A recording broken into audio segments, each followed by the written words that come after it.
You're about to witness one of the greatest shots in curling history. Okay. What a way to finish this up. Last rock, 8th end, trailing by 1. Ooh, what a beautiful execution. Did you catch that? No? Well, let's take it back a few seconds then. Here, we see the curler move his hips back in order to create momentum using his body. That motion creates enough force to produce a forward velocity, like a graceful swan landing on water. I would say it's about 2.9 meters a second, given that the average curler's speed is about 6 miles per hour. How did I get that? Well, I used this equation right here.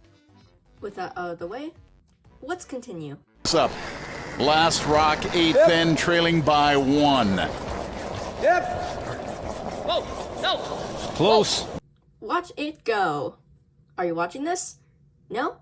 Well, let's rewind and actually explain what's going on. As you can see here, the rock moves down the ice at the same velocity as the curler, again at about 2.9 meters a second. The rest of the curlers on the team use their brooms to warm up the ice, creating a path of water that the rock can move along.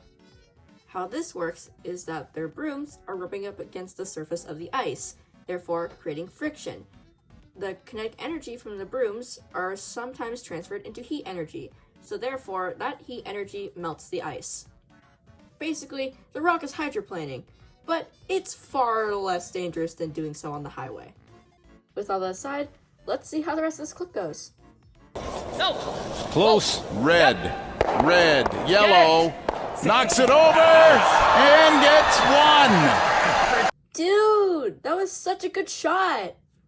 Well, knowing me, you gotta see where this goes.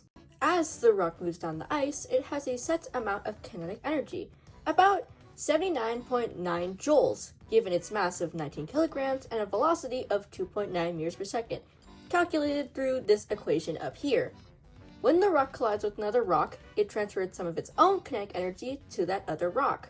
A curling rock is designed to have a special ring around it, so in turn, the kinetic energy is conserved while it's transferred to another rock when colliding. If you didn't know, this is known as an elastic collision. To anyone who's new at curling, this feature is essential as the object of the game is either to use your rock to knock other opponent's rocks out of the ring or to knock your rocks into the center. If there is no elastic collision, and essentially you're just watching snails race. Basically, very slow, and it has a hard time getting enough momentum to move around.